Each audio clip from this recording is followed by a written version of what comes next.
Welcome back to the Relaxing Ghost channel here on YouTube.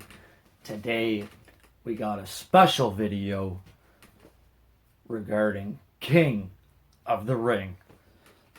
I'll be doing a few videos about King of the Ring over the next week or 2 weeks or whatever.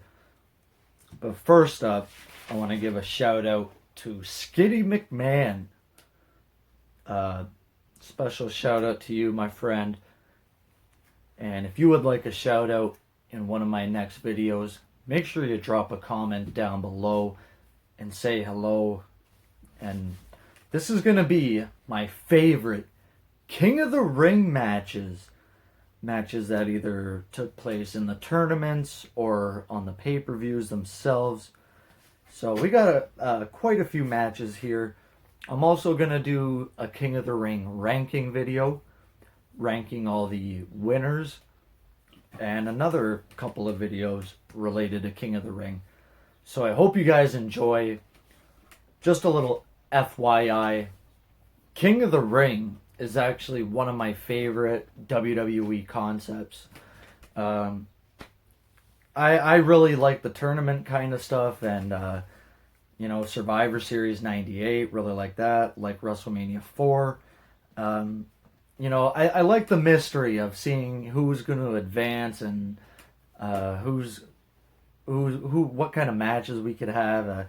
There's so many different potential matches you could have in some of these tournaments.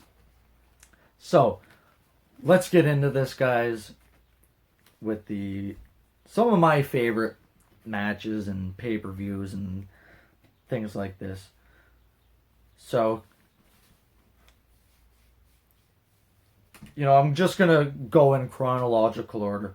If you guys aren't familiar with King of the Ring, it started way back in 1993. I'm not going to give you a history lesson today, but I couldn't mention King of the Ring favorites without mentioning King of the Ring 1993. Bret the Hitman Hart versus Mr. Perfect. Some people may say this is better than their SummerSlam match a couple years prior. You know what? It's hard for me to really say because I like them both. Unfortunately, it was not included in this King of the Ring Blu-ray. I think that was a missed opportunity. This thing could have been epic. I personally think this is a letdown. They definitely could have did a King of the Ring some justice and released an anthology for King of the Ring. That was one of their big five for about a decade or close to a decade. King of the Ring 94. I'm not gonna, put these in any order or anything. These are just some of my favorites and things like that. Unfortunately, haven't seen much from King of the Ring 94 or 96, but I do want to give a honorable mention to Bret Hart and Diesel. King of the Ring 95, one of the worst pay-per-views of all time. Nothing good there. I do have a full review of King of the Ring 95 coming. One of the worst pay-per-views I ever watched. King of the Ring 96, one of my favorite moments. Austin 3:16 was born that night, defeating Jake the Snake. We also had a Mankind vs. Undertaker match and a Shawn Michaels British Bulldog match for the WWF Championship, which is on the Blu-ray. The Shawn Bulldog. This Blu-ray was done fairly weird. It's mostly just all the finals matches and some of the championship matches and things like that. So getting into the Attitude Era, 1997, Triple H, Mankind. This was a really good match. Triple H was supposed to go over in 96. Then we had the whole curtain call. Triple H got a little bit of discipline there. You couldn't do nothing to Shawn. He was the champion, so they say. So Triple H was the fall guy in '96. They gave the crown to Austin that year. How things would be different, I ask you guys, if Triple H went over instead of Stone Cold. Would Austin 316 still exist? I think it would. We just may not have been there as soon. '98, one of my favorite matches ever. Hell in a Cell, Mankind and The Undertaker. I've watched that match so many times, it's unreal. It's got to be on at least 20 DVDs and Blu-rays. It's crazy. I remember I bought like 7 or 8 Blu-rays before, and it was on like 5 of the 8, or half of the Blu-rays I bought. The match itself, it's not really a match if you want to call it one, but it's incredible to see, like. And what I'm always wondering too is, they planned the first fall, or throwing Foley off the cell through the table. Mick Foley says the going through the cage wasn't planned. I'm guessing it was, because how else were they supposed to get down? The Rock also won King of the Ring in '98. And Kane winning his first WWF title. 1999, pretty forgettable King of the Ring. But I do like the Road Dogg versus Chyna. That was a pretty good match. King of the Ring 2000, not the best one, but we did have Kurt Angle winning his King of the Ring tournament versus Rikishi. That was a decent tournament. I just remember being let down at that King of the Ring 2000.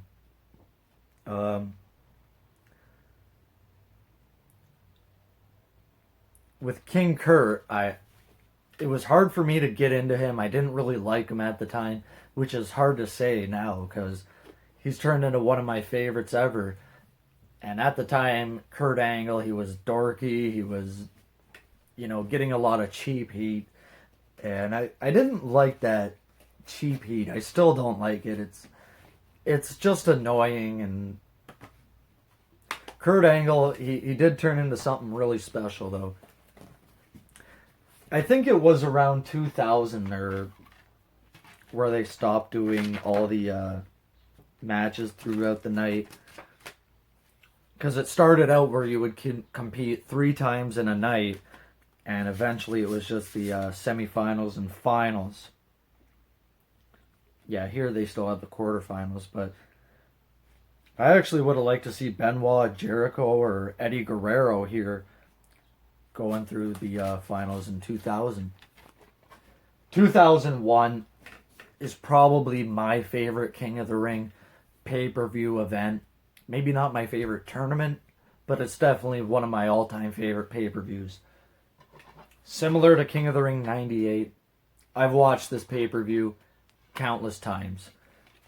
And, it never gets boring to me, whether it's Kurt Angle and Shane McMahon throwing each other through glass windows, and, Kurt Angle out-wrestling Shane McMahon, and Shane McMahon playing his games with Angle, or the triple threat match for the WWF title, Edge winning the King of the Ring tournament.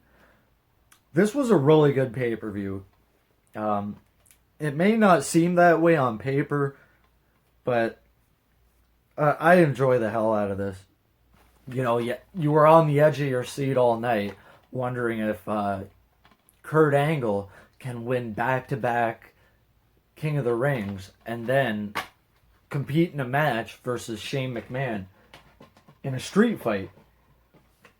So I think they designed it that way, and they really played into that, where Shane kind of helps Angle win just so he has to compete an extra time, and then he kind of helps Edge win.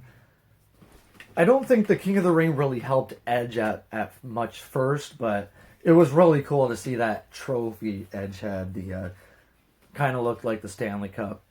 I always loved that.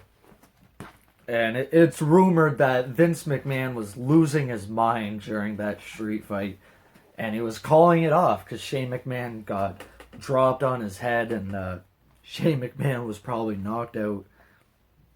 2002. Also in 2001, we had Booker T debut, DDP, and the rumors that Jericho or Benoit would take the WWF title over to WCW. What? They're like, yeah.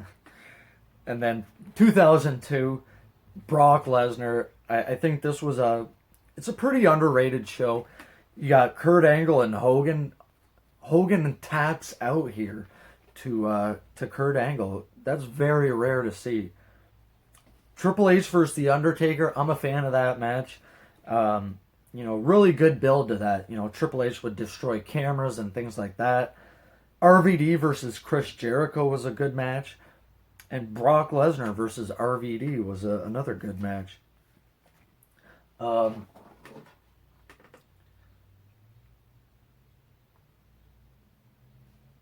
This DVD actually features a lot of the quarterfinal highlights, which I thought was cool. 2008, I can't really, again, talk about these ones too much, the later ones with William Regal, Sheamus, or Barrett. Nothing real notable from those last three, but my all-time favorite is probably 2001 pay-per-view. For the tournament, I'm going to go with probably 93. That was designed for Bret Hart. It was the Bret Hart show. And seeing Bret Hart go to the distance, competing in 3 different matches, was pretty incredible. He defeated Razor Ramon, Mr. Perfect, and Bam Bam Bigelow. The Bigelow match is okay. I thought it was decent. But the Mr. Perfect match, like I said, a lot of people think that match is as good or better than their SummerSlam match. So let me know your thoughts, guys. Let me know some of your favorite King of the Ring matches, moments, pay-per-views. As always, we'll talk to you later. Peace.